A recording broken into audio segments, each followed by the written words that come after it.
teman-teman sekalian, hari ini kita akan pembahasan terkait budaya positif. Satu materi yang kami pelajari di program guru penggerak ini itu tentang budaya positif. Kalau fasilitator atau sampai instruktur kemarin katakan itu inti dari materi semua calon guru penggerak semuanya di sini tentang budaya positif. Nah, ini yang coba akan kita paparkan. Kita akan sampaikan tentang seperti apa budaya positif tersebut. Tapi sebelum kita lebih jauh, kita briefing dulu. Gini, teman-teman tolong pikirkan satu benda. Jadi tolong pikirkan satu benda. Nanti saya akan tunjuk satu orang. Nanti pertanyaan selanjutnya setelah benda tersebut sudah ada dalam pikiran kita. Ada saja. Ada semua Mi? Ada. Ya. Sekarang Pak Jihadi, apa bendanya Pak Jihadi? Trofi Iya. Dan ya. Kenapa mau ambil memikirkan tentang trofi? Berbagi nih Pak, juara dan materi. Kira-kira apa hubungannya trofi tersebut dengan materi budaya positif? Kalau modal trofi harus positif terus, tidak lupa. Kasih Pak Jihadi, ada dari perempuannya satu orang yang dulu nggak, saya 7 orang yang dulu.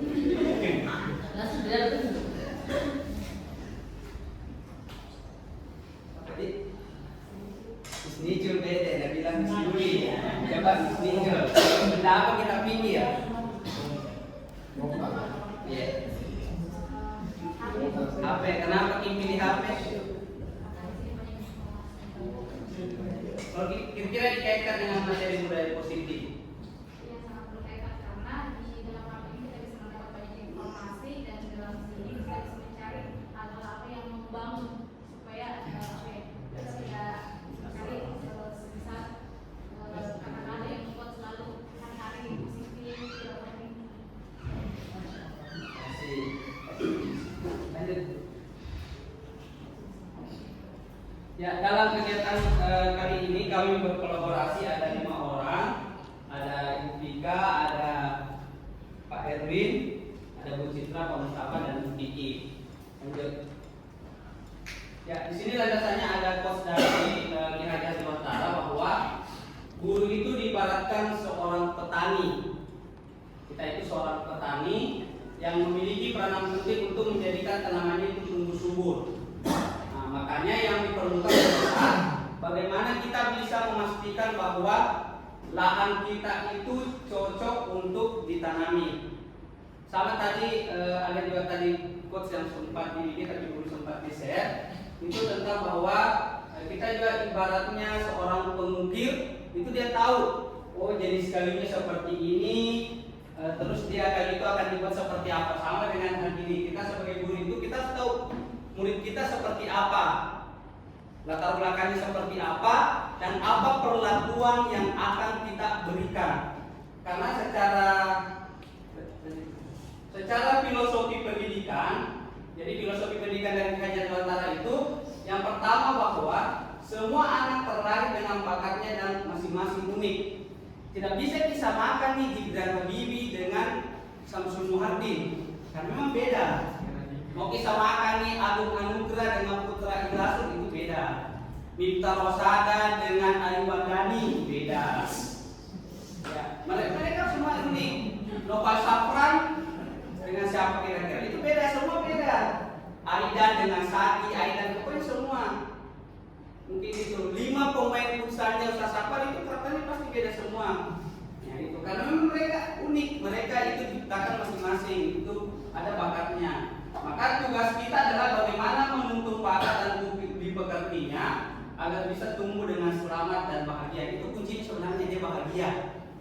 Makanya nanti kita lihat materi budaya positif itu seperti apa, bagaimana supaya kita bisa membahagiakan mereka. Tadi yang ketiga itu guru itu ibarat petani.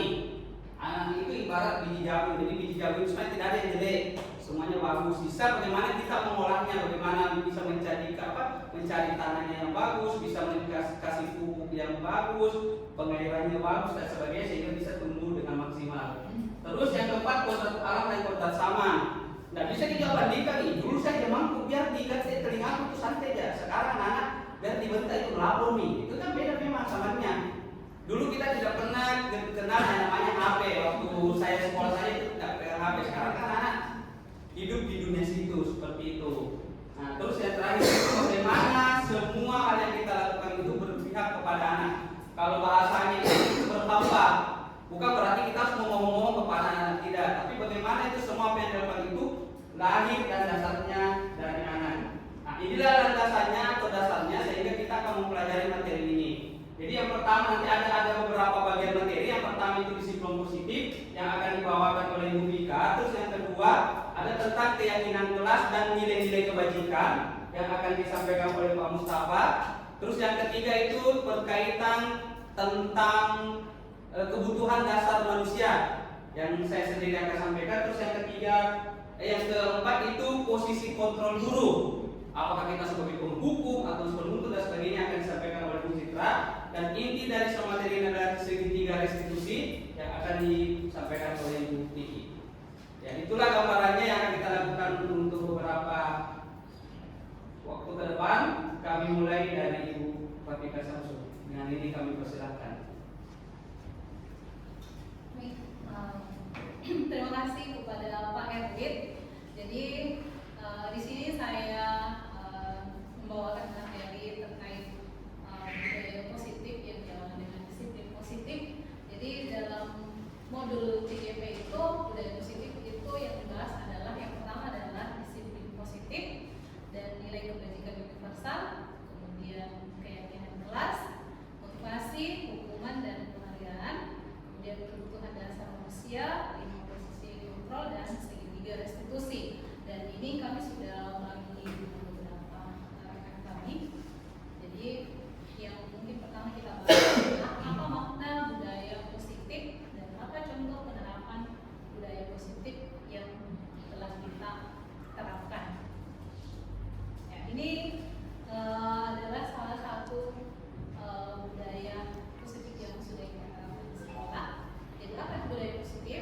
Budaya positif yaitu nilai-nilai atau kebiasaan di sekolah yang berpihak pada murid agar mereka dapat berkembang menjadi pribadi yang kritis, penuh hormat dan bertanggung jawab. Jadi kebiasaan-kebiasaan inilah yang menjadikan anak-anak kita punya karakter, dan dari kebiasaan itu tumbuhlah karakter yang bisa membawa mereka menjadi lebih bertanggung jawab, lebih hormat dan menjadi manusia yang seutuhnya yang seperti yang diinginkan oleh tujuan dunia kita. Kemudian apa makna disiplin? Karena budaya positif disiplin masuk di dalamnya, maka disiplin itu sering kita hubungkan dengan hukuman. Jadi kalau untuk mendisiplinkan maka harus ada hukuman. Nah, padahal ternyata mendisiplinkan tidak harus menghukum. Ya, jadi salah satu alternatif menghukum ya boleh, tetapi sebisa mungkin tidak dilakukan. Nah, karena hukuman ini menimbulkan ketidaknyamanan. Jadi seperti saya orang bahwa ketika anak-anak merasa tidak nyaman, maka otak refleksnya akan aktif. Mereka akan melawan.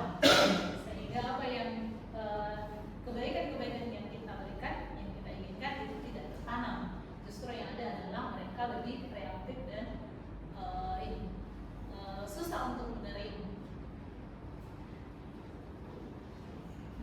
Nah, menurut Jajar Dewantara, ya, mengatakan bahwa untuk mencapai kemerdekaan, menciptakan murid yang merdeka, syaratnya itu harus punya disiplin yang kuat. Nah, disiplin yang kuat itu hadir ketika murid kita memiliki motivasi intrinsik. Artinya dia memiliki motivasi dari dalam diri, dan kita ini sebagai guru adalah motivasi ekstrinsik. Artinya kita hanya motivasi dari luar. Jadi bagaimana caranya menanamkan motivasi dari dalam diri siswa ini? Ya. Nah, ini yang mungkin akan kita bahas nanti. Bagaimana cara menumbuhkan motivasi intrinsik itu melalui segitiga Nah, disiplin yang dimaksud adalah disiplin diri dengan memiliki motivasi internal. Dan dalam jika kita memiliki motivasi internal, maka kita memerlukan pihak lain untuk mendisiplinkan kita. Jadi dalam lingkungan sekolah kita, ya mungkin ada teman-teman yang sering kita buat rapat, forum untuk membicarakan bagaimana langkah supaya anak-anak lebih disiplin dalam belajar, ya ada dalam kesehariannya. Dan itu adalah bagian dari kita membangun disiplin diri pada siswa. Dan berawal dari sistem yang kita buat, lalu kemudian lahir dari kebiasaan, dan itulah kebiasaan yang kemudian menjadikan mereka punya karakter. Nah, ini pertanyaan buat kita semua.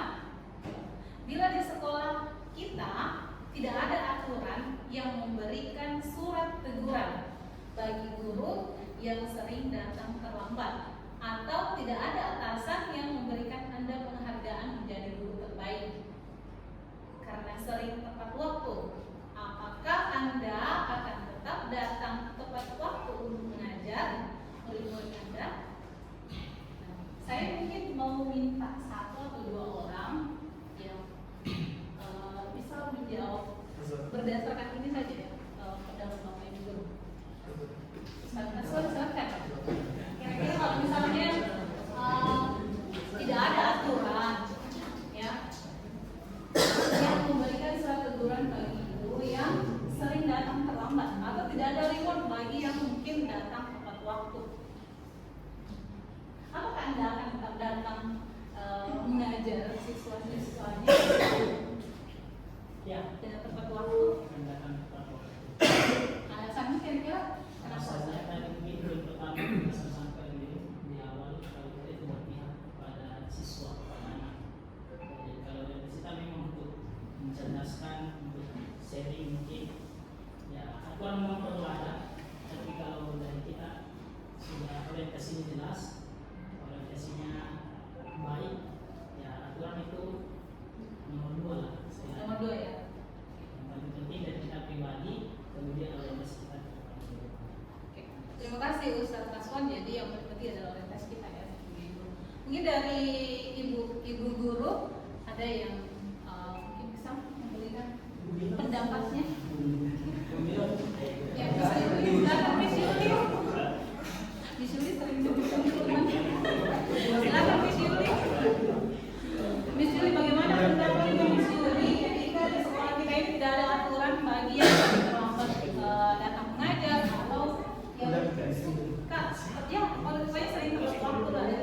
Kira-kira menurut Miss Yuli gimana? Saya ingin kembali ke pribadi masing-masing. Kalau misalnya ini menganggap bahwa ini adalah amanah, maka saya harus selesaikan dengan baik. Ya, menjadi tanggung jawab saya. Maka kita akan meluangkan waktu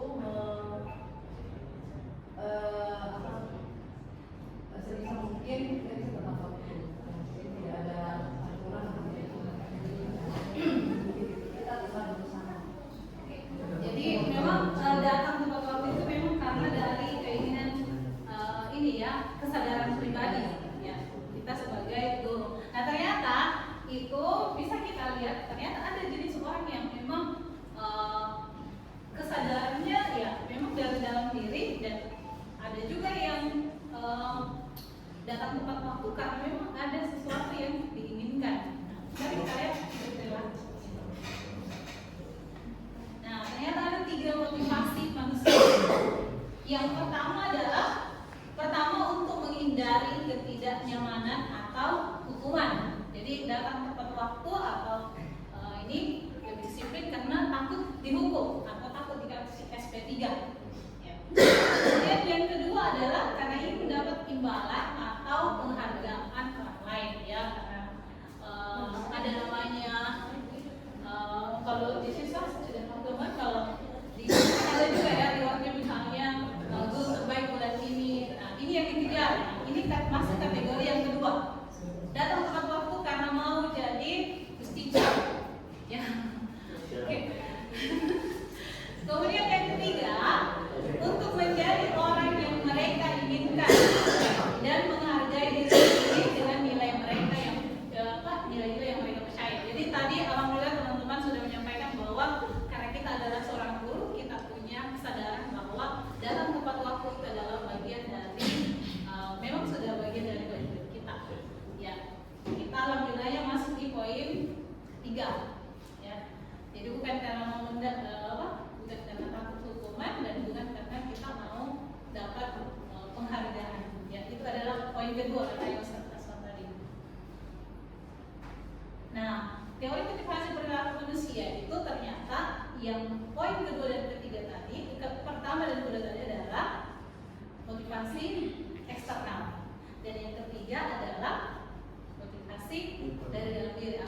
ujian dari orang lain itu adalah motivasi eksternal.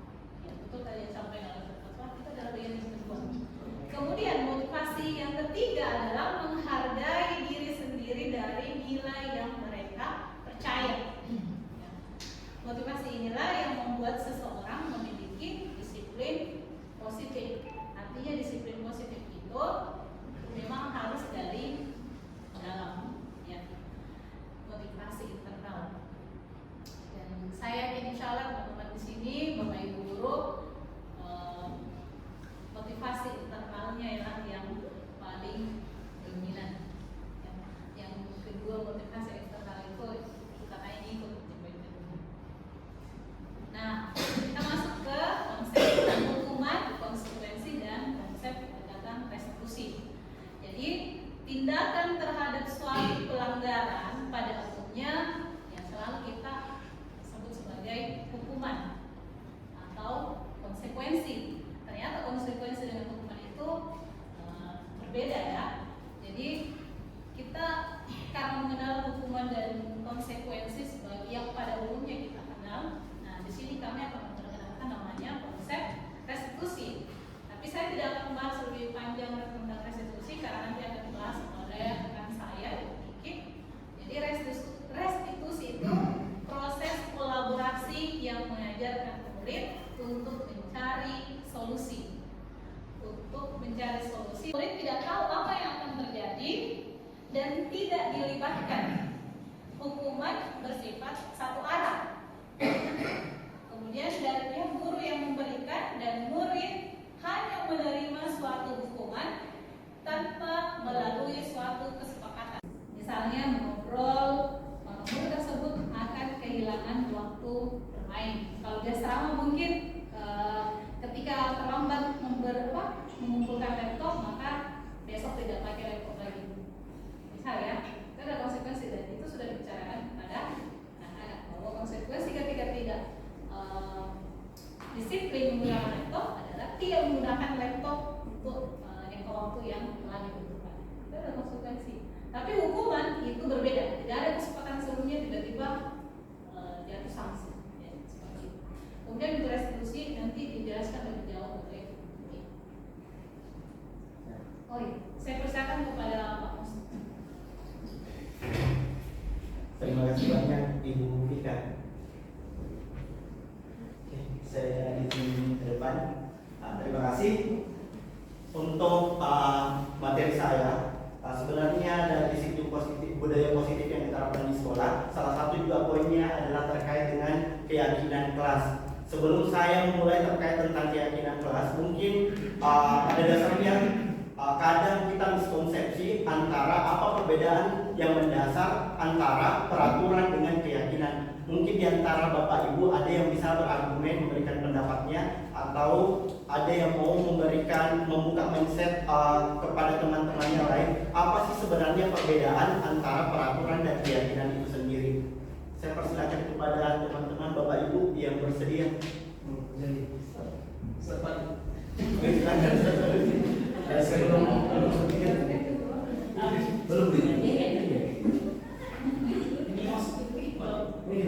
Saya mau bermaksud dulu Pak sebelum dijawab. Ini keyakinan yang maksud yang kita yakini beda dengan peraturan yang ada. Atau sesuai dengan menurut pendapatnya Ustaz Aswan, kira-kira apakah sama antara keyakinan dengan peraturan atau berbeda antara dua pernyataan tersebut, peraturan dan keyakinan? Ya, kalau saya menangkapnya, ya karena dibilangkan mungkin katanya, saya banyak itu ada mungkin peraturan tapi tidak sesuai dengan keyakinan saya. Saya mau cerita waktu pagi tadi di asrama. Kelas 7 SMP kan praktik olahraga. Nah, dia dibebankan untuk membawa pakaian nantinya ke sekolah. Ketika membersihkan kamar, saya dapati ada satu siswa dia tidak melipat pakaiannya, tapi dia hangat untuk dibawa ke sekolah. Saya sampaikan kepada anaknya, aturannya tidak seperti itu. Ya, aturannya setelah disetrika, dilipat baik-baik, dimasuk di tote bag, kemudian ada dimasuk tas, kemudian keluar.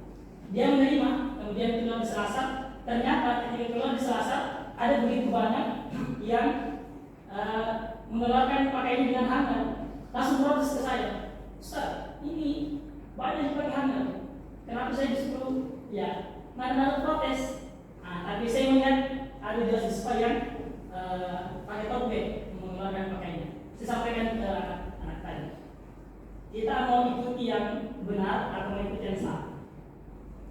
Mungkin keyakinannya bukan mungkin pasti karena dia sudah seketika kalau tidak dihangat itu kembali bentuknya. Saya dalam kondisi seperti ini, ya peraturan dengan keyakinan memang harus sejalan, ya. Yang menurut keyakinan kita baik atau istilahnya peraturan itu harus memang mewadahi apa mungkin ya nilai yang sudah ada seperti itu. Terima kasih banyak Bapak. Oke, kemudian masih ada teman-teman ya silakan. Silakan Pak Jari. Luar sekota ada. Jadi menurut saya ada perbedaan antara peraturan dengan keyakinan. Keyakinan itu lebih dalam, peraturan itu hanya seperangkat apa yang boleh dan tidak boleh, sebatas itu. Sedangkan keyakinan dia harus tahu alasan dibalik peraturan itu, sehingga dia tahu konsekuensinya, konsekuensi positif maupun negatifnya, sehingga dia melaksanakan peraturan itu karena memang ada keyakinan bahwa peraturan itu punya manfaat. Jadi ada riset dibalik itu. Oke, cukup ya Bapak Ibu. Sebenarnya kalau berbicara tentang peraturan dan keyakinan, kalau dari segi pemahaman mungkin kadang-kadang kita salah persepsi karena selalu menganggap bahwa peraturan dan keyakinan itu beda-beda tipis. Padahal sebenarnya antara peraturan dan keyakinan itu adalah suatu konsep yang berbeda. Seperti tadi yang telah dibahas oleh Pak Jadi, sebenarnya aturan itu merupakan pedoman atau prinsip di mana ada yang mengikat. Dalam hal ini yang mengikat misalnya dalam sebuah instansi pemerintahan atau dalam sebuah institut atau organisasi. Misalnya kita di sekolah, berarti ada aturan yang mengikat. Contoh kalau misalnya di lingkungan sekolah ada tata tertib, di mana isi tata tertib itu ada hal-hal yang perlu dilakukan dan yang melanggar ketika dilakukan, dan ada sanksi yang mengikat ketika hal tersebut tidak dilaksanakan sesuai dengan prosedur yang ada. Mungkin juga begitu dalam kondisi di asrama, ada aturan asrama, ketika hal tersebut dilanggar berarti ada konsekuensi yang akan mereka terima. Sedangkan dalam hal ini kalau keyakinan, contoh kasusnya adalah kalau misalnya kita umat Islam, kita meyakini bahwa kita berpedoman kepada Al-Quran dan hadis. Berarti pedomannya kita adalah Al-Quran dan hadis itu, di mana dalam Al-Quran dan hadis itu ada beberapa aturan yang mengikat kita, misalnya menuju surga. Dalam menuju surga itu berarti butuh keyakinan apa usaha kita secara sadar yang terbentuk, yang tertanam dalam diri kita untuk diwujudkan tanpa ada paksaan dari siapapun. Itu adalah keyakinan, bentuk perwujudan kita untuk menuju surganya itu bagaimana konteksnya, apa yang mesti kita lakukan. Itu adalah sebuah keyakinan. Jadi konsep dari peraturan dan keyakinan itu berbeda, meskipun pada penerapannya kadang-kala akan sejalan antara peraturan dan keyakinan. Oke, Bapak Ibu, kita lanjut. Oke, menurut Gosen tahun 1998, keyakinan keras adalah nilai-nilai kebajikan atau prinsip-prinsip universal dalam hal ini secara menyeluruh yang disepakati bersama secara universal, lepas dari latar belakang suku, negara, bahasa maupun agama. Di sini bahwa seseorang ketika diberikan apa artinya, ketika dalam konteks aturan, mereka pasti kalau diberikan hukuman akan merasa bahwa sesuatu yang dilakukan bukan tulus dari hati, karena takut akan hukuman, takut akan sanksi, maka mau tidak mau harus dilakukan. Karena kapan tidak melakukan sesuai dengan prosedur yang ada, maka akan menerima sanksi yang diberikan. Jadi biasanya ketika kita menanamkan keyakinan, dalam hal ini adalah keyakinan kelas, berarti kita membangun kepercayaan diri mereka dari dalam hal ini adalah siswa-siswa kita. Jadi mereka melakukan sesuatu itu bukan karena adanya sanksi yang akan diberikan, tapi kesadaran dari dirinya sehingga bisa berkembang, dan biasanya mereka lebih senang untuk melakukan hal seperti itu. Artinya mereka diberikan solusi, kemudian bagaimana memecahkan masalahnya tersebut dari solusi yang mereka hadapi, bukan dengan kita menjudge atau memberikan sanksi kepada murid atau siswa kita. Seperti itu. Lanjut. Oke, biasanya pembentukan keyakinan kelas ini konsepnya adalah mungkin pada dasarnya keyakinan kelas ini mau tidak mau harus ditanamkan dalam ketika kita mengajar. Entah itu guru Al-Quran, entah itu pembina asrama yang merangkap sebagai guru Al-Quran maupun sebagai guru kelas. Biasanya keyakinan kelas sangat penting ditanamkan sejak masuknya siswa di kelas kita. Berarti dia akan mengikuti aturan di kelas kita, tapi dalam hal ini bukan aturan yang kita bahas adalah menurut kita yang sesuai, tetapi yang kita bangun di sini adalah bagaimana mengajak mereka untuk menyepakati bersama kira-kira keyakinan apa yang bisa ditimbulkan dalam kelas. Kemudian keyakinan kelas ini biasanya adalah berbentuk kalimat positif. Jadi ketika ada narasi mungkin yang mengandung pernyataan negatif, bagaimana seorang guru dan siswa-siswa yang lain di kelas itu mengubah konteks itu menjadi ranah ke dalam hal kalimat positif. Adapun pembentukan keyakinan kelas yang bisa kita lakukan, yang pertama, keyakinan kelas itu bersifat abstrak daripada peraturan. Artinya yang lebih rinci dan lebih konkret. Jadi ketika keyakinan kelas itu tidak dibebankan bahwa ketika melakukan ini pelanggarannya adalah ini, tetapi bagaimana membangun mindset anak-anak, dalam hal ini siswa kita di kelas, ketika sebelum memulai pembelajaran ada kesepakatan di awal. Biasanya ada kontrak belajar, istilahnya kalau mungkin dari guru yang mengajar di kelas ada kontrak belajar, dan itu menjadi acuan kita guru dan siswa ketika memasuki pembelajaran di kelas. Jadi kita sepakati bersama untuk melakukan hal tersebut. Kemudian yang kedua, ada keyakinan kelas berupa pernyataan yang universal. Jadi setiap siswa diminta untuk memberikan pernyataan atau statement mereka, entah itu dituliskan langsung di papan tulis atau bisa juga dalam bentuk kertas yang ditempelkan nanti ke papan tulis. Kemudian nanti kita pilih kira-kira yang mana yang akan menjadi kesepakatan atau keyakinan kelas untuk di mata pelajaran, misalnya saya di matematika. Lanjut, keyakinan kelas hendaknya tidak terlalu banyak sehingga mudah diingat dan dipahami. Jadi dalam keyakinan kelas itu poinnya tidak perlu banyak, tetapi yang paling penting adalah yang mana yang paling sering kita lakukan sehari-hari, dan itu ranahnya adalah menyentuh ke siswa dan bisa diaplikasikan dalam kehidupan kita sehari-hari. Selanjutnya, semua warga kelas sebaiknya ikut berkontribusi dalam membuat kegiatan kelas lewat curah pendapat. Jadi semua anak diminta untuk menuliskan apa yang mereka inginkan ketika pembelajaran di kelas. Tak terkecuali sedikit pun. Jadi kita guru hanya memfasilitasi anak tersebut untuk melakukan apa yang mereka inginkan di kelas, entah menuliskannya atau menyampaikan secara langsung di depan guru yang bersangkutan. Selanjutnya, bersedia meninjau kembali keyakinan kelas dari waktu ke waktu.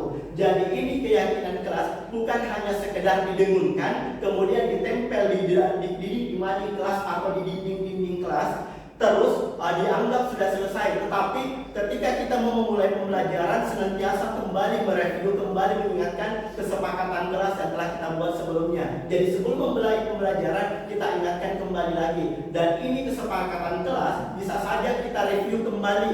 Kalau misalnya dalam 2 pertemuan keyakinan kelas mungkin dianggap bagus, mungkin ke pertemuan selanjutnya ada siswa yang merasa ada kurang di poin keyakinan kelas tersebut, kita bisa mereview kembali untuk tindak lanjut dari keyakinan kelas tersebut. Lanjut. Oke.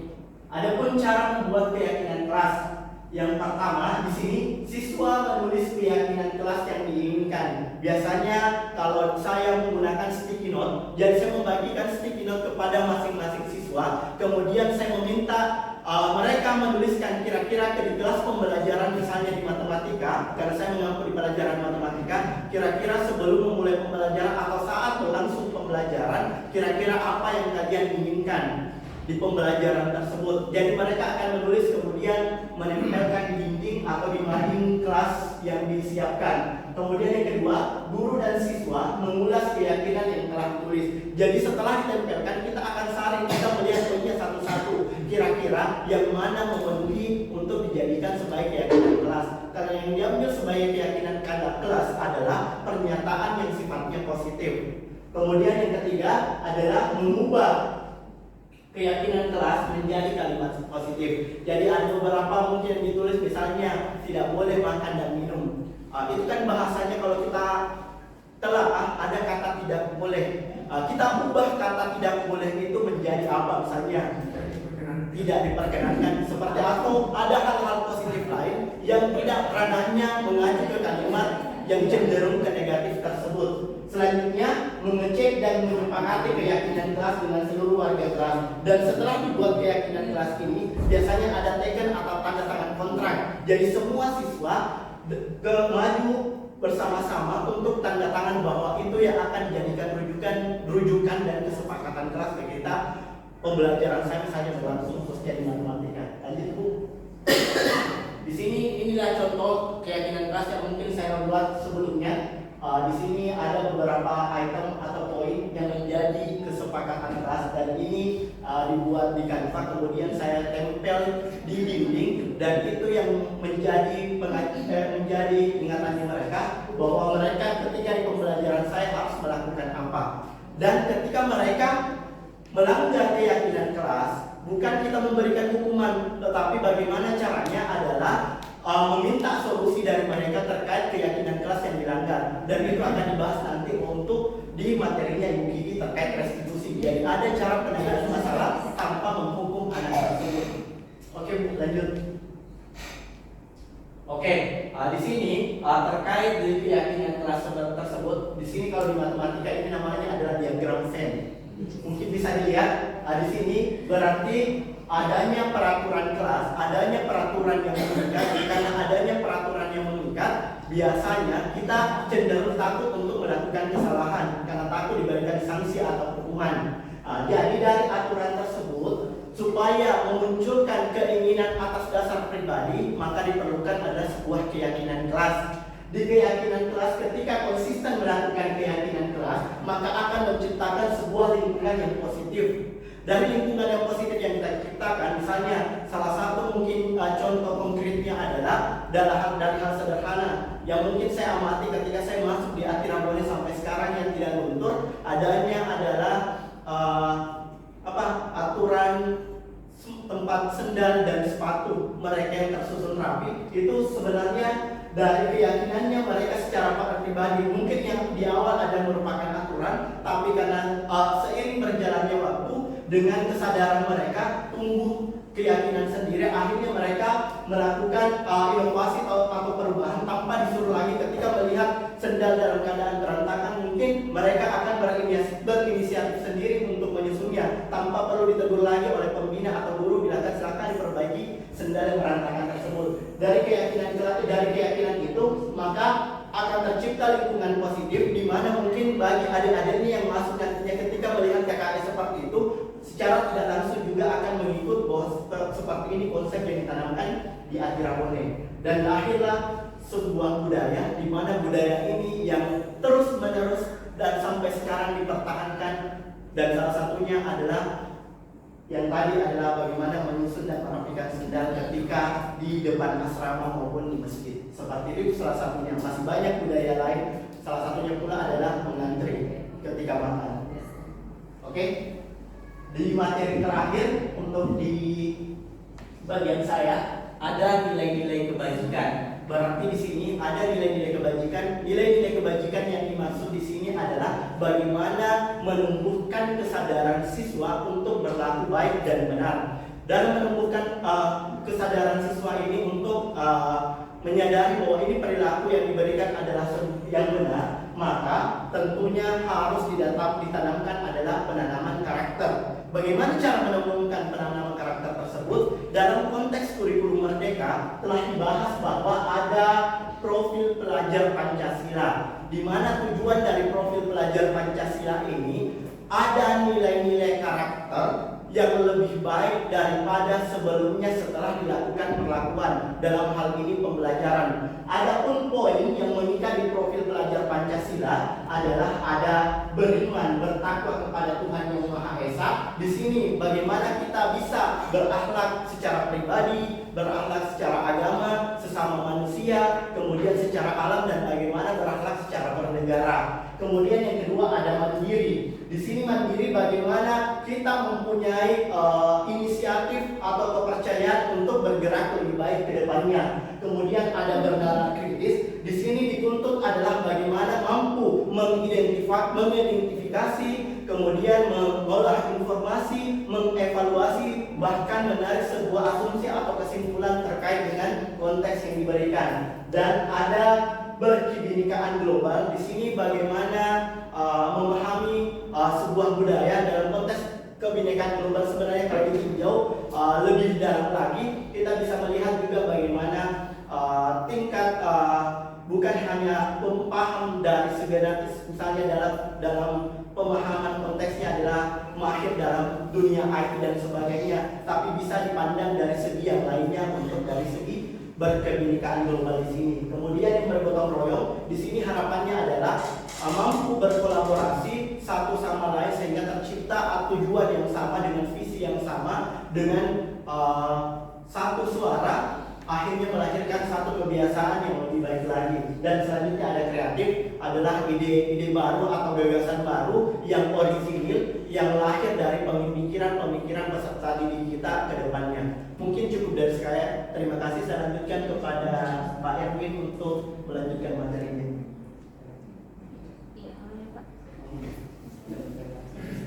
Ya, terima kasih Pak Mustafa. Jadi teman-teman, sebelum masuk lebih jauh, tadi dia terkait budaya positif itu kan sebenarnya arahnya ke sana. Tapi budaya positif ini itu lahir dari peraturan dulu, terus masuk ke keyakinan, terus masuk ke lingkungan, akan terciptalah sebuah budaya seperti itu. Itu soal harapannya. Kenapa misalnya banyak hal yang kita atur dulu? Karena harapannya anak-anak itu memiliki nilai kebajikan yang universal. Tadi disinggung terkait problem budaya Pancasila, tapi secara umum itu apakah yang menjadi nilai-nilai kebajikan itu yang kita akan raih? Bagaimana anak-anak itu ngantri, bagaimana itu anak-anak bersikap sopan dan sebagainya. Itu sebenarnya arahnya ke sana. Tapi kita bentuknya dulu dari peraturan. Tapi peraturan itu yang kalau yang kita kenal itu sebenarnya adalah lebih ke keyakinan kelas, karena kalau peraturan itu lebih mengikat, kalau tidak dilaksanakan pasti ada hukuman dan sebagainya seperti itu. Nah, sekarang kita akan membahas tentang kebutuhan dasar manusia. Kenapa anak-anak melanggar? Anak-anak melanggar itu pasti ada satu di antara 5 kebutuhan dasar mereka yang tidak terpenuhi. Pasti akan arahnya ke sana. Nanti kita akan lihat. Makanya kenapa ketika seorang murid melakukan suatu perbuatan yang bertentangan dengan nilai-nilai kebajikan, itu karena mereka gagal memenuhi minimal satu dari kebutuhan dasar mereka. Berarti ada kebutuhan dasar mereka yang tidak terpenuhi, sehingga dia melakukan yang namanya pelanggaran. Nah, ini nanti yang akan kita telah atau bedah lebih lanjut, bagaimana posisi kita sebagai seorang guru, bagaimana cara untuk supaya anak tersebut tidak melakukan pelanggaran lagi. Jadi ada 5 kebutuhan dasar manusia. Yang pertama itu bertahan hidup. Ya, kita di sini untuk bertahan hidup. Seperti apa itu? Kita secara psikologis itu kita butuh makanan, kita butuh tempat tidur, kita butuh tempat tinggal. Nah, itu kebutuhan dasar kita. Kebutuhan akan makan, minum dan sebagainya. Selanjutnya ada kebutuhan akan kasih sayang dan rasa diterima.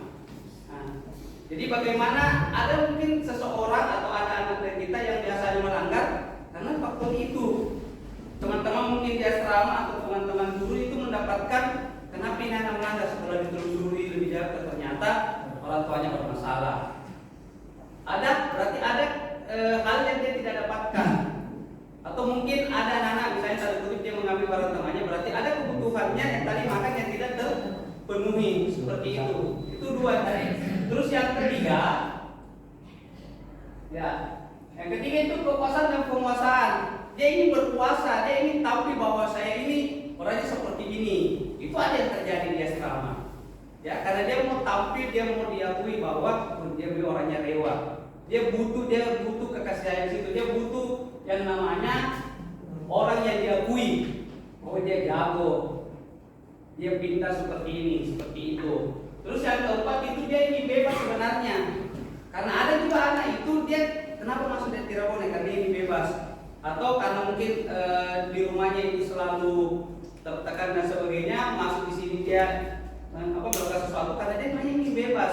atau karena capek misalnya berasrama melakukan hal-hal yang di luar dari kendali kita, karena dia ingin keluar dari asrama, karena dia ingin lebih bebas lagi kalau keluar dari sekolah boarding. Dan yang terakhir itu kesenangan. Dia mungkin karena musik atau apa, dia bahagia kalau melihat temannya sengsara, atau dia melakukan hal itu karena dia suka kalau misalnya kalau begini kayak gembira, ketawa-ketawa dan sebagainya. Itu 5 dasar kebutuhan manusia yang sehingga seseorang itu kenapa dia melanggar, karena ada satu dari kebutuhan tersebut yang tidak terpenuhi. Coba kita lihat satu contoh kasus. Misalnya di saat jam makan, mungkin ini nanti bisa jadi terjadi di SD ini. Kalau misalnya di kantin tiba-tiba itu ada anak yang mengambil makanannya temannya, dia merampas. Pas kita tanya mungkin akan ada muncul 1 dari 5 jawaban yang kemungkinan besar akan anak jawab tersebut. Yang pertama, kenapa mengambil makanan temannya? Mungkin kalau dia jawab saya lapar. Berarti kenapa dia lapar? Karena tidak dibekali dari orang tuanya. Berarti pada saat itu dia butuh untuk bertahan hidup. Berarti tidak terpenuhi kebutuhan hidupnya karena tidak dibawakan bekal sama orang tuanya. Terus yang kedua, dia merasa senang. Dia senang, dia bahagia kalau mengambil makanannya temannya karena dia kurang kasih sayang yang dia dapatkan sama orang tuanya. Tidak ada kasih sayang yang dia terima dari orang-orang yang berada di lingkungannya. Terus yang ketiga, dia merasa hebat.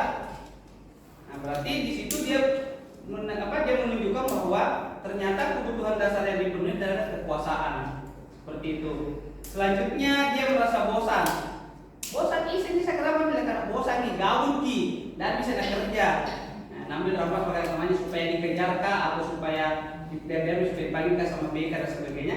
Berarti anak tersebut itu butuh kebebasan. Dan yang terakhir, dia iseng saja senang karena memang kesenangan seperti itu. Jadi satu di antara kebutuhan dasar ini kalau teman-teman telaah, kalau teman-teman dapatkan kasus, pasti kalau kita telusuri penyebabnya pasti ada di situ. Dan yang kalau paling dominan di kita itu tadi yang kurangnya kasih sayang dan dari orang tuanya atau dari lingkungannya, sehingga masuk di sini itu banyaknya kasus-kasus yang terjadi. Kasus yang terjadi di SMP itu seperti itu karena kurang kasih sayang dari orang tuanya, sehingga muncul beberapa pelanggaran-pelanggaran yang mereka lakukan baik di asrama maupun di sekolah.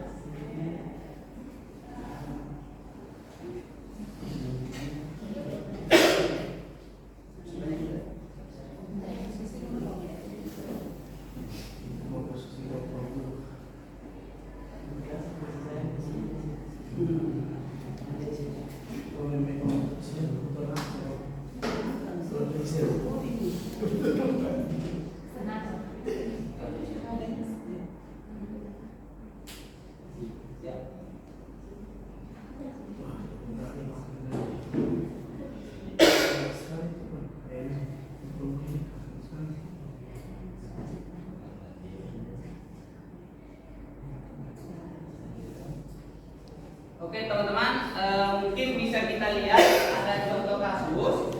Nah di sini ada Bimo, seorang anak TK, itu selalu berlari keluar kelas, anggaplah SD. Selalu berlari keluar kelas menuju jalan raya di depan sekolahnya yang ramai dan dengan kendaraan. Tingkahnya membuat guru Bu Ani bingung dan seringkali lari mengejarnya. Ada beberapa kemungkinan jawaban yang diberikan Bimo. Nah sekarang coba kita mengidentifikasi jawaban dari teman-teman. Kalau dia misalnya menjawab begini, aku senang main kejar-kejaran dengan ibu guru. Cinta. Itu seru. Berarti kira-kira dia apa aja di situ? Peribahasa cinta saya sudah kenal. Apa Meme Pak? Coba kita cek jawabannya Meme Pak. Kesenangan. Ya. Jadi dia butuh kesenangan, ya. Butuh kejaran. Nah, selanjutnya jawaban yang muncul dari Bimo. Ibu kejar aku karena ibu guru sayang aku. Sarang. Apa? Sarang. Sarang. Kita berbahasa Korea kita tahu sih. Ya, itu salah semut. Jadi dia butuh cinta dan kasih sayang. Selanjutnya, aku hebat kan bisa bikin ibu guru kejar aku. Nah, ini penguasaan. Bisa ini Aku bosan belajar warnet terus dalam kelas. Pasti akan ada apa sih begini apalagi SD ya? SD, jangan SD, SMA saja biasa bosan belajar. Kalau ketua master. Berarti dia butuh Freedom. kebebasan. Iya, Nah, berarti bisa lolos TGP mereka. Ya itu teman-teman. Ya, bahkan sebenarnya di sini ada angketnya nanti kami akan bagikan. Teman-teman bisa menilai anak binaannya atau siswanya nanti. Dia sebenarnya nanti dia itu kalau dia mengisi, oh dia sebenarnya butuh apa di situ? Atau kita juga bisa isi di situ. Jangan sampai kita di sini ada yang kekurangan kasih sayang. Bagaimana tuh? Oh, kamu tahu kalau dia kasih sayang. Itu ya teman-teman. Jadi siswa kita ada yang tanda kutip melanggar atau tidak sesuai dengan keyakinan kelas kita atau keyakinan asrama. Jadi tadi terkait keyakinan kelas, teman-teman juga bisa membuat keyakinan lorong. Bukan bagaimana? Ya, keyakinan area. Yang penting itu lahir dari aturan yang dibuat bersama, aturan dari tata tertib yang turun itu kita buatkan lahir dalam bentuk keyakinan. Yang jelas bahwa inti dari keyakinan ini itu lahir dari anak-anak kita yang rangkum. Kalau kita yang buat berarti itu bukan keyakinan, berarti itu peraturan.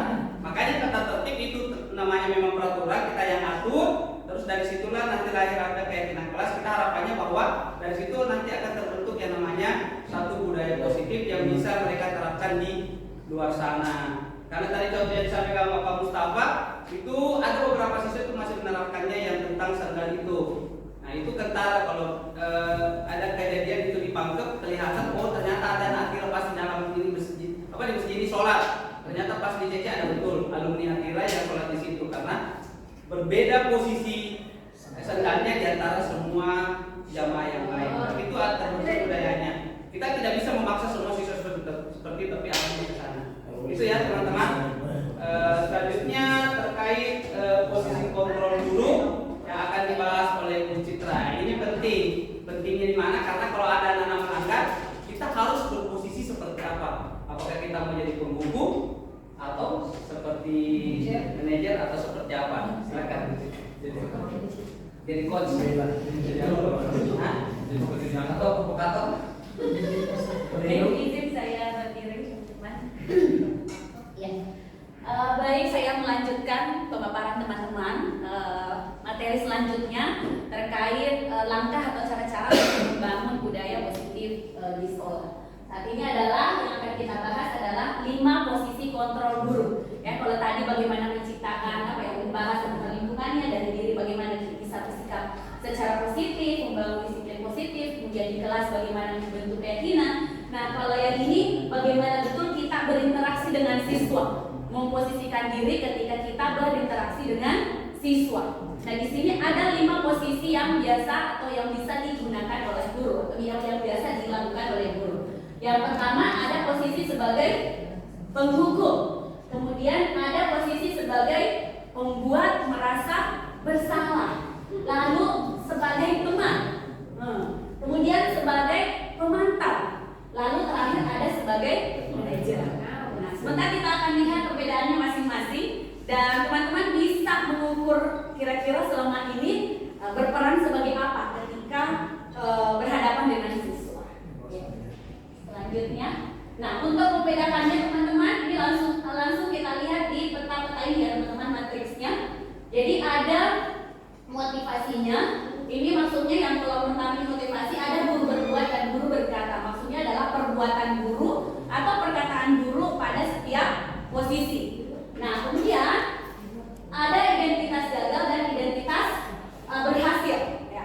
Identitas gagal itu ketika di posisi penghukum dan pembuat rasa bersalah. Jadi lanjut teman-teman, kemudian identitasnya ada 2 juga berdasarkan kategori atau 5 posisi kontrol tadi, ada identitas gagal dan identitas berhasil. Kalau kita lihat di matriksnya ternyata untuk posisi penghukum dan pembuat merasa bersalah itu ada di identitas gagal. Kemudian identitas berhasil yang teman, pemantau dan manajer. Namun kita lihat identitas hukuman. Sedangkan yang pertama identitas berhasil, kalau posisi teman dan pemantau, maka siswa itu akan mengharapkan yang namanya imbalan. Nah, sedangkan kalau identitas berhasil yang terakhir, posisi yang terakhir adalah menghargai diri sendiri. Ini yang ini dampaknya kepada anak-anak terkait dengan posisi kontrol yang kita perankan atau mainkan. Kita bisa lihat teman-teman, yang di penghukum apa yang biasa dilakukan. Ya, ternyata ketika kita biasanya menghardik, menunjuk-nunjuk, menyakiti, menyindir, itu semua adalah penghukum. Ya. Kalau ucapan kita, kalau kita sering mengatakan, kalau kamu tidak melakukannya, saya akan. Kenapa kamu terlambat? Karena kamu terlambat, maka saya menghukum kamu untuk membersihkan WC di asrama semuanya. Ya itu ya. Tapi saya yakin teman-teman tidak ada yang seperti itu ya. Iya. Kemudian membuat rasa bersalah. Kalau kita ternyata sering berceramah, kemudian menunjukkan kekecewaan, atau mungkin bilang begini, sebentar nak, saya ini pasti dimarahi sama ustaz karena kamu belum jalankan tugasmu, piketmu belum kamu jalankan, lorongmu masih kotor, saya pasti akan dimarahi ustaz. Nah ini kan anak-anak pasti dampaknya adalah iya, betul, sangat merasa bersalah dan akan merasa terpojok, sehingga pasti dia identitasnya gagal dan merasa merasa diberi hukuman gitu. Dan kayaknya kalau membuat rasa bersalah itu lebih menyakitkan ya ketika dihukum secara langsung, karena itu langsung menyerang mentalnya anak-anak. Kemudian mengharapkan imbalan di posisi teman, kemudian guru berbuat atau yang biasa kita lakukan, membuatkan alasan-alasan untuk murid. Kalau yang biasa kita katakan, lakukan demi Bapak Ibu. Ya sudah, kalau kamu tidak bisa, nanti saya bantu. Seperti itu barangkali ya. Kalau di asrama mungkin ada yang belum beres lemarinya. Kenapa nak? Kamu belum bisa melipat ya? Sini saya bantu. Kalau seperti itu kira-kira bagaimana dampaknya ke anak-anak Bapak Ibu? Nah, betul. Ya, pembinaannya mungkin akan kewalahan. Kemudian yang kedua, anak-anaknya malah semakin menjadi tidak mandiri, akan semakin manja karena ada ketergantungan dengan gurunya. Kemudian sebagai pemantau, namanya pemantau ya, berarti melihat dia. Apa-apa kalau ada kesalahan, kamu sudah tahu kan kalau kamu tidak membersihkan WC, maka konsekuensinya adalah misal apa? Tidak boleh gunakan WC itu lagi, misal ya. Kayak gitu. Jadi dia selalu mengembalikan pada pada aturan-aturan yang berlaku, sehingga dampaknya kepada anak kan ini biasanya akan berlaku. Kalau dia rajin, maka pasti diberikan apresiasi ya. Kalau salah, maka akan diberikan, akan mendapatkan mungkin hukuman atau seperti apa. Kemudian yang terakhir, posisi sebagai manajer. Nah, di posisi manajer ini kalau kita perankan, maka siswa akan menghargai dirinya sendiri. Karena di sini, di posisi ini, kita biasanya mengajukan pertanyaan-pertanyaan. Itu yang diperbuat. Ketika siswa melakukan kesalahan, maka kita mengajukan pertanyaan kepada mereka. Contohnya apa yang bisa kita tanyakan? Misal ya, kalau salah, kenapa kamu melakukan itu nak? Pasti kamu punya alasan. Nah ini kita lihat hasilnya teman-teman.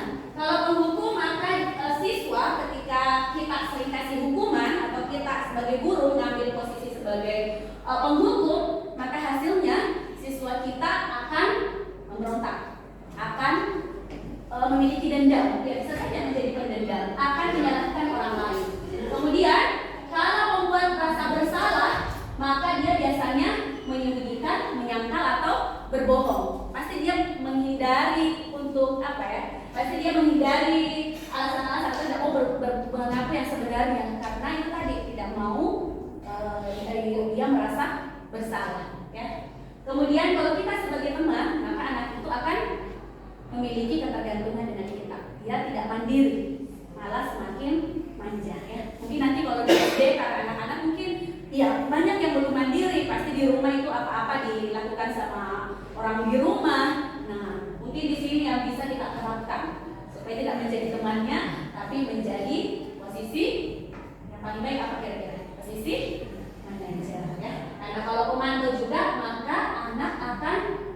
menyesuaikan diri bila diawasi. Kalau kita tidak awasi, maka setelahnya dia kembali dengan apa yang akan dilakukan, tidak taat lagi atau tidak menjalankan lagi hal yang seharusnya dilakukan. Oke, kemudian untuk muridnya dan juga dampaknya pada murid bisa dilihat teman-teman, ya. Kalau sebagai penghukum, dia akan mengatakan saya tidak peduli, membuat rasa bersalah, maafkan saya. Kemudian teman, saya pikir bapak atau ibu adalah teman saya. Kalau memantau, saya akan dapat apa jika melakukan hal tersebut, ya. Memikirkan apa imbalannya yang akan didapatkan. Kemudian kalau sebagai manajer, bagaimana caranya agar saya bisa memperbaiki keadaan ini. Maksudnya ini pikiran-pikiran yang lahir dari anak-anak ketika mendapati posisi-posisi yang dipraktikkan oleh gurunya.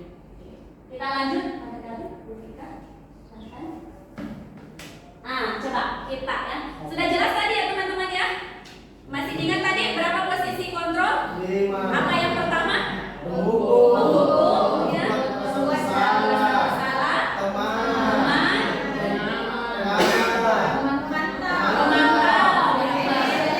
Yang adalah manajer. Dari kelimanya yang paling ideal adalah manajer. Nah sekarang coba kita lihat dari kolom atau kalimat-kalimat ini. Yang pertama, sampai kapanpun kamu tidak akan menjadi orang yang berhasil. Ini kira-kira katanya kalau posisi sebagai apa?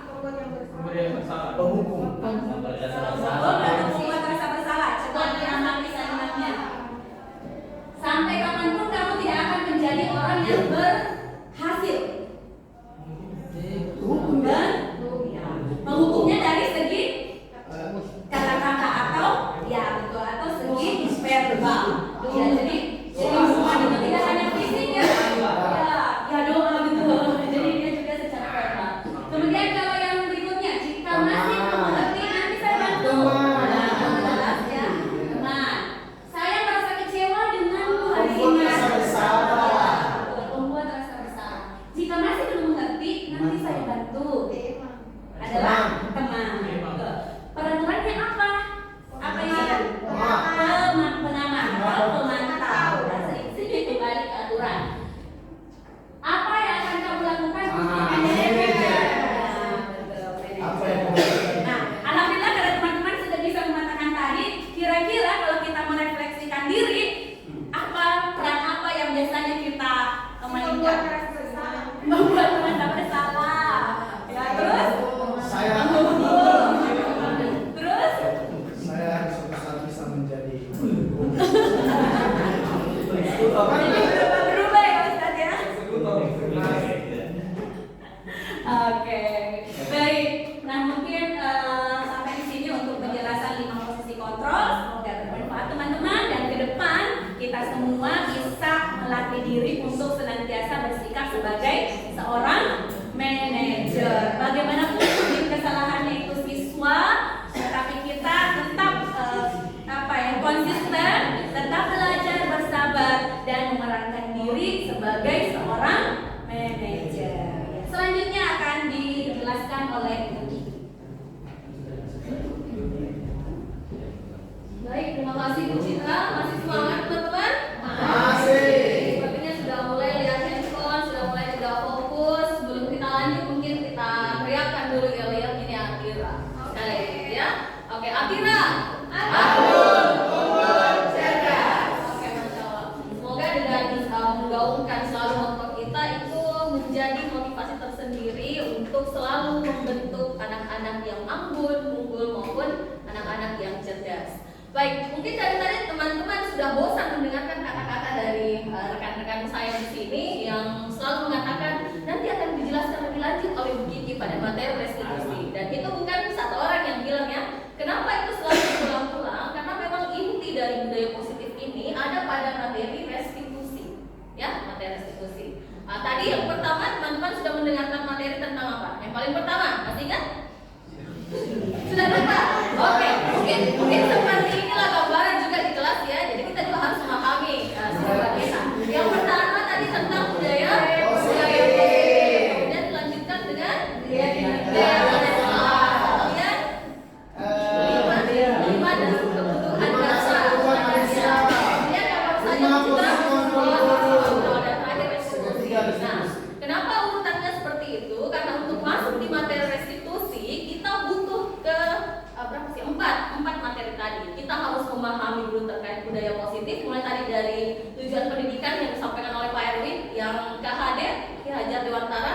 harus dipahami dulu. Kemudian kita harus paham juga terkait budaya positif tadi dan keyakinan kelas. Jadi sebelum masuk ke restitusi, kita sebagai guru harus memahami tentang keyakinan kelas ini, dan juga siswa harus dipahamkan juga tentang keyakinan kelas. Jadi sebelum masuk restitusi, guru dan siswa memang harus membuat yang namanya keyakinan kelas. Kalau belum membuat keyakinan kelas, kita tidak bisa melakukan yang namanya restitusi. Jadi kita tidak bisa lanjut ke step berikutnya kalau kita belum selesai di sini. Setelah punya keyakinan kelas, yang ketiga, guru, ini bukan siswa lagi, guru harus memahami kebutuhan dasar dari siswa kita. Itu yang harus pertama. Karena percuma kalau kita mengajak ngobrol siswanya, tapi kita tidak paham bahwa sebenarnya setiap manusia, apalagi seorang siswa yang belum dewasa, itu punya kebutuhan dasar. Jadi kalau kita tidak paham itu, tidak bisa terjadi proses restitusi. Kemudian terakhir tadi di Bu Citra, posisi kontrol. Yang 5 posisi kontrol sudah ditanyakan juga tadi oleh Bu Citra bahwa kalau kita refleksi lagi, sekarang kita masih ada di posisi mana? Tadi saya dengar ada katanya masih di penghukum. Paling tinggi tadi saya dengar pemantau ya, itu paling tinggi. Tapi sebenarnya kita di guru itu mestinya mengambil peran sebagai apa tadi? Sebagai manajer. Ada yang masih ingat apa yang dilakukan oleh seorang manajer? Manajer tadi itu apa? Harus lebih banyak bertanya, meminta pendapat dari siswa. Jadi bukan kita yang menentukan, tapi dari siswa. Kenapa? Tadi di awal sudah dibahas bahwa menurut teori kontrol yang paling berpengaruh itu motivasi kan ada dua. Ada motivasi ekstrinsik, ada intrinsik. Yang mana yang paling berpengaruh terhadap tindakan seseorang? Intrinsik atau motivasi dari dalam diri. Maka pada saat kita guru yang selalu kamu mestinya seperti ini, baiknya seperti ini, itu kita eksternal. Tapi pada saat siswa memahami bahwa sepertinya Bu, saya harus seperti ini, maka yang muncul adalah motivasi intrinsik. Ya, itulah yang akan kita bahas di restitusi. Next, Bu Vika. Baik, kita lihat di layar. Ini adalah salah satu definisi restitusi. Restitusi merupakan proses kolaboratif yang mengajarkan murid untuk mencari solusi bagi masalah mereka dan membantu murid berpikir tentang orang seperti apa yang mereka inginkan dan bagaimana mereka harus memperlakukan orang lain. Baik, teman-teman bisa lihat dulu pada definisi ini. Kira-kira dari definisi ini, poin apa yang penting? Kata-kata apa yang penting? Mencari solusi dalam masalah mereka. Ada mencari solusi, apalagi? Berpikir. Kolaboratif, betul. Ada lagi? Menjadi apa yang mereka inginkan. Ada lagi? Membantu murid berpikir. Apa lagi? Oke, gitu ya. Baik. Next, Bu Vika. Jadi di sini saya sudah memberikan warna pada beberapa item. Yang pertama kita lihat di yang merah dulu. Yang pertama, restitusi itu proses kolaboratif. Kolaboratif itu apa? Kita ada kolaborasi ya, kolaborasi itu bisa tidak kalau satu orang? Tidak. Tapi harus ada minimal 2 pihak. Kira-kira pihak yang dimaksud siapa? Guru dan muridnya. Oke, dia proses kolaboratif. Jadi di sini harus ada kolaborasi antara guru dan siswa. Tidak bisa dari guru full, tidak bisa juga dari siswa full. Berarti harus ada kolaborasi. Kemudian murid mencari solusi untuk masalah mereka. Berarti solusi itu ditemukan dari siapa? Dari murid, bukan dari guru. Nah, seringkali kita sebagai guru mungkin karena kita lebih duluan mengalami prosesnya, selalu saya lebih tahu daripada kalian. Saya yang bisa menentukan solusinya. Kalian itu tidak tahu apa-apa. Mungkin secara tidak sadar itu sering kita ucapkan atau mungkin tergambar dari perilaku yang kita tampilkan kepada anak-anak. Oke. Kemudian apa lagi?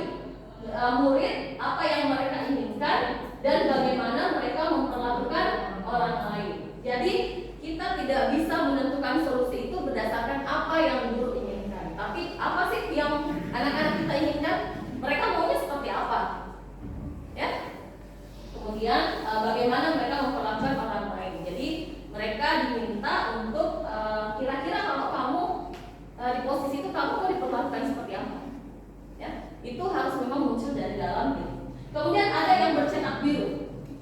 Ada kata mengajarkan dan membantu. Itu perannya siapa? Guru. Jadi peran guru di situ adalah selain mengajarkan, dia juga untuk membantu. Jadi dia bukan orang yang menentukan, ya. Dia cuma mengajar, mengarahkan.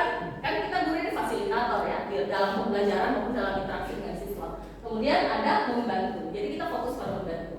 Baik, next Vika. Di sini ada lagi satu definisi tentang restitusi.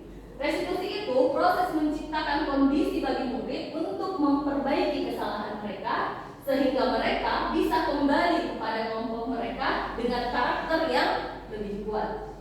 Dari sini kira-kira kata-kata apa yang menarik? Kenapa memperbaiki kesalahan? Apalagi yang lebih kuat. karakternya lebih kuat. Apalagi mereka bisa kembali ke kelompok mereka. Karena pada saat mereka melakukan pelanggaran atau kesalahan, pasti akan ada mungkin dia dikucilkan, mungkin teman lainnya tidak senang dengan dia, atau mungkin guru-guru yang lain tidak akan senang dengan dia, atau pembina tidak senang dengan dia. Baik, next Vika. Nah, di sini ada kata memperbaiki kesalahan, bisa kembali ke kelompok mereka dan karakternya lebih kuat. Jadi restitusi itu berfokus pada 3 hal ini.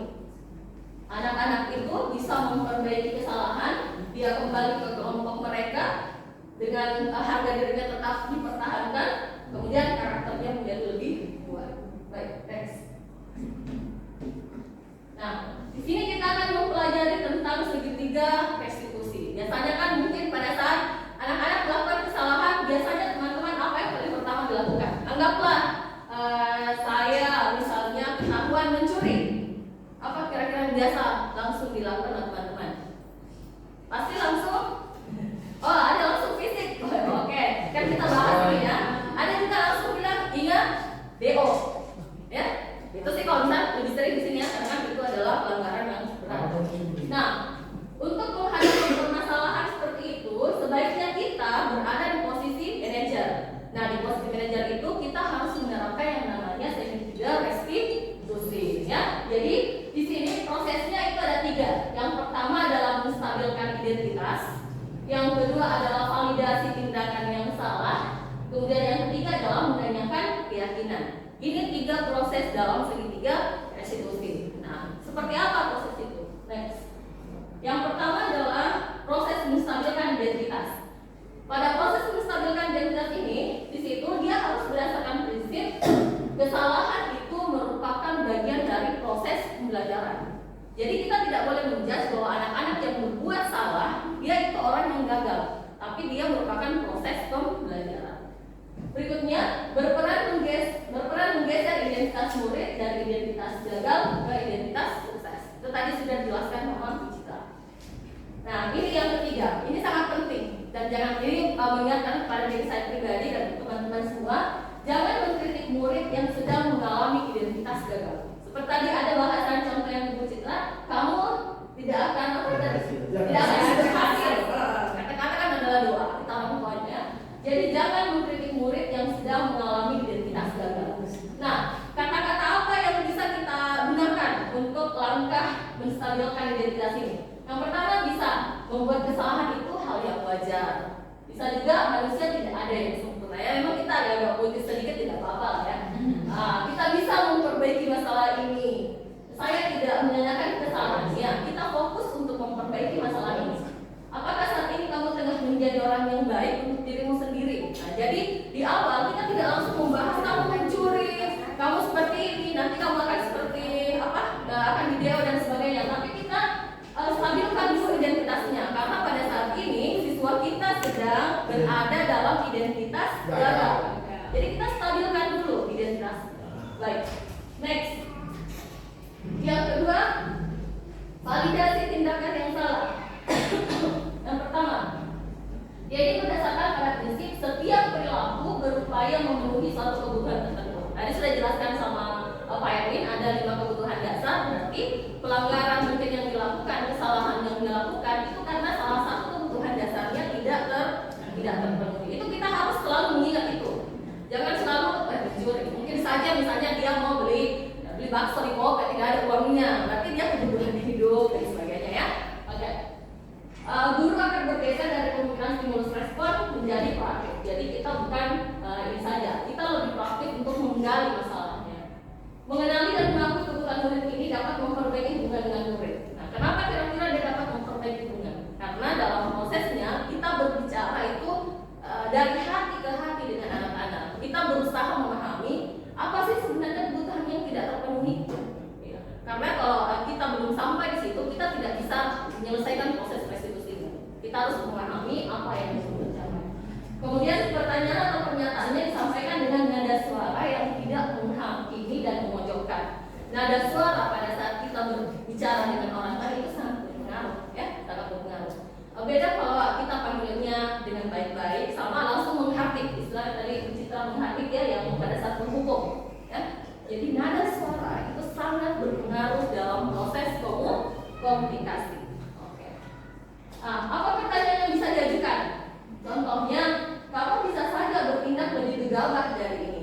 Jadi kita mengapresiasi bahwa apa yang dilakukan itu masih ada yang lebih gegabah. Gitu. Yang kedua, kamu bukan melakukannya tanpa satu alasan. Berarti kita mengakui bahwa anak-anak melakukan itu karena ada alasannya untuk memenuhi apa tadi kebutuhannya. Kamu melakukannya karena mempertahankan sesuatu yang penting bagimu. Mungkin kamu bisa mempelajari suatu perilaku yang lebih efektif. Bersediakah kamu mempelajarinya? Ya.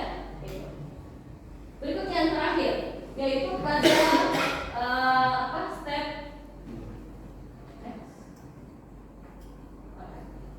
menanyakan keyakinan. Jadi setelah kita menstabilkan identitasnya, kita memvalidasi kesalahannya tadi, kita menanyakan keyakinannya. Ini kan tadi sudah disampaikan bahwa motivasi intrinsik itu yang paling berpengaruh. Kemudian saat perilaku telah divalidasi, identitas suksesnya telah stabil, murid siap untuk mengaitkannya dengan keyakinan yang dia yakini. Nah, pertanyaannya apa?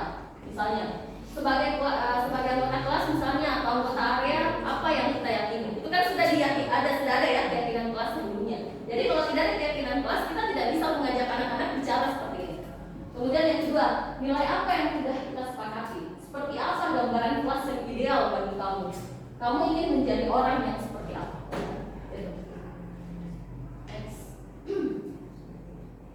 Baik, ini tadi ya alurnya saya akan kembali menstabilkan identitas, contoh kata-katanya di bawah, validasi tindakan yang salah, dan terakhir itu menanyakan keyakinan. Next. Nah, ini tadi inti dari restitusi itu. Yang pertama, hasil dari restitusi murid akan memiliki tujuan, kemudian disiplin positif. Dia akan memulihkan dirinya setelah berbuat salah. Dia mau memperbaiki kesalahan dan mendapatkan harga dirinya kembali. Kenapa kita katakan dia mendapatkan harga dirinya kembali?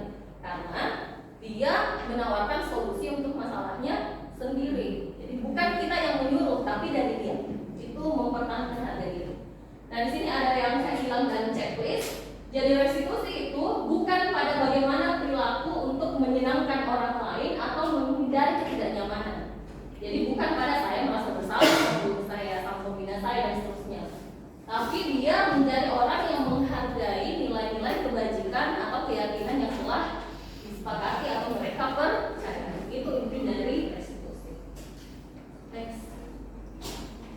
Nah, contoh penerapannya teman-teman bisa lihat. Ada suaranya.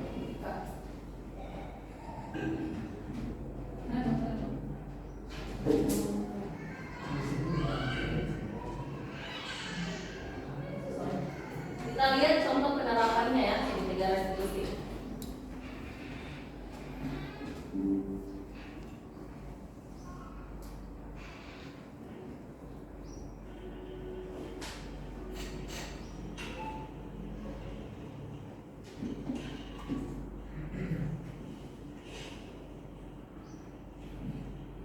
Siang Sarah. Siang Pak. Sudah lama nggak ketemu Sarah? Kenapa hari ini ada di sini? Kesel Pak, kesel banget. Masa aku dikatain tukang fitnah Pak? Ya aku marah lah. Aku mau dikatain Eka di depan kelas. Kesel banget. Oh begitu. Ya pasti kamu marah dan kesal. Ya. Bapak juga akan marah apabila ada yang menuduh Bapak seperti itu. Kemudian pada saat itu kamu mau melakukan apa? Ya saya So banget, saya bentak-bentak dia depan teman-teman lain. Oh begitu. Pasti kamu melakukan seperti itu karena suatu alasan tertentu kan? Iyalah, masa saya diam saja Pak? Ya saya bela diri lah. Masa saya dituduh tukang fitnah? Ya wajar lah. Mempertahankan harga diri itu sesuatu yang penting buat kamu. Untung kamu tidak bertindak lebih gegabah lagi. Hanya membentak-bentak. Iya Pak. Hanya. Untung saya masih bersabar dan hanya membentak saja. Sudah gemes padahal, saya pasti bela diri lah. Ya pasti ya. Tapi kamu memilih untuk tetap bertahan dan bersabar. Kamu memilih untuk tidak berbuat lebih parah lagi bukan? Iya. Nah, sekarang coba kita lihat lagi tindakan kamu yang bentak-bentak Eka di kelas. Tindakan kamu itu kira-kira sesuai dengan keyakinan kelas atau prinsip kamu tidak? Enggak lah Pak. Capek Pak jadi pemarah. Jadi keyakinan atau prinsip mana yang kurang sesuai dengan keinginan kamu? Ya, saya sebenarnya sangat menghargai orang lain. Mungkin saat itu saya menjadi emosi, jadi tidak menunjukkan sikap itu. Kamu meyakini tidak? Menghargai orang lain itu penting buat kamu. Yakinlah Pak. Iya, setuju. Kita harus saling menghargai. Namun, ada juga keyakinan yang kita sepakati yang perlu kita jalankan apabila kita sedang marah, bukan? Ya saya bisa lebih proaktif, mulai dengan diri sendiri. Saya bisa jadi lebih bersabar, mengambil waktu jeda untuk berpikir mau apa selanjutnya. Kira-kira kamu bersedia memperbaiki masalah ini tidak? Sedia Pak. Kalau kamu memperbaiki masalah ini, kamu akan menjadi orang seperti apa? Saya akan menjadi orang yang bertanggung jawab kali ya Pak. Dan senantiasa proaktif. Iya, menurut kamu bagaimana rasanya menjadi orang seperti itu? Ya nyaman lah, bangga bisa bersabar dan menahan diri. Baiklah kalau begitu. Yuk kita pikirkan bagaimana memperbaiki masalah ini. Baik, itu tadi contoh ideal ya, salah satu praktek segitiga restitusi ya. Jadi dia tidak langsung memarahi, kenapa kamu marahi balik temannya, tapi dia mengatakan dulu wajar, ayat 8 itu wajar. Kemudian dia menanyakan kira-kira solusinya seperti apa, kamu mau menjadi orang yang seperti apa, dan akhirnya diajak berdiskusi bagaimana untuk memperbaiki kesalahan yang telah Sarah lakukan tadi ya. Oke. Berikutnya ini adalah ciri-ciri restitusi. Yang pertama, dia itu bukan menebus kesalahan, tapi belajar dari kesalahan. Kemudian dia memperbaiki hubungan. Berarti hubungan antara yang pelaku dengan mungkin tadi korbannya Sarah, siapa tadi Eka ya, itu hubungannya nanti lebih baik setelah dia belajar dari kesalahannya. Kemudian dia bersifat tawaran bukan paksaan. Tadi di video ada tidak yang gurunya yang menyebutkan nanti kamu seperti ini? Tidak ada ya. Jadi dia tidak ada paksaan. Pada saat siswa staff dia tidak tahu apa yang mau dilakukan, kita bisa memberikan tawaran. Karena kan tidak semua siswa juga kayak tadi bisa lancar menjawab dengan seperti itu ya. Kita bisa memberi tawaran, tapi bukan paksaan. Artinya dia tidak harus melakukan yang itu. Kita berikan tawaran-tawaran. Kemudian kita menuntut untuk melihat ke dalam diri, sama seperti tadi. Kamu nanti mau menjadi orang yang seperti apa? Seperti itu. Kemudian mencari kebutuhan dasar dan mendasari tindakan. Ya. Berikutnya masih ada ciri-ciri restitusi. Fokus pada karakter bukan tindakan. Jadi kita bukan fokus pada dia memarahi temannya, tapi karakter apa yang muncul dan karakter apa yang harus dia perbaiki. Kemudian dia menguatkan fokus pada solusi. Kemudian ini pada saat setelah mencari apa yang harus dia lakukan, si Sarah ini nanti bisa kembali pada kelompoknya setelah menyelesaikan masalah tersebut. Restitusi diri lebih baik, artinya kita lebih baik juga pada saat melakukan restitusi pada diri sendiri. Ya, next. Hal yang perlu diperhatikan dalam segitiga restitusi. Yang pertama, perilaku yang salah itu perlu dikaitkan dengan keyakinan yang disepakati. Itu wajib. Wajib ya, jadi memang anak-anak maupun kita di guru itu sudah sepakat dengan keyakinan tersebut. Kemudian pelakunya bersedia untuk memperbaiki kesalahan, karena tidak selesai kalau dia belum mau untuk memperbaiki kesalahan. Kemudian pemecahan masalahnya itu harus relevan dengan masalah, bukan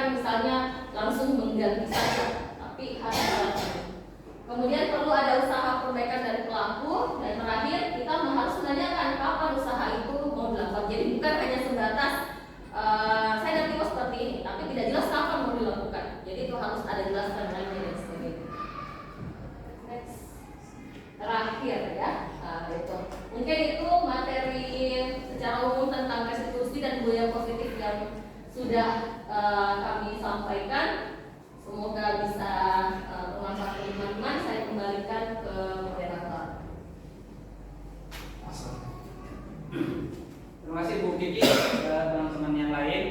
Jadi itu tadi pemaparan dari kami terkait budaya positif. Jadi teman-teman kalau misalnya masih ada yang ingin sharing lebih lanjut itu nanti bisa kita di luar dari forum ini. Ya, karena keterbatasan waktu, kita akhiri pertemuan kita hari ini dengan sama-sama membaca surah doa Qur'an Majid dan surah Al-Asr.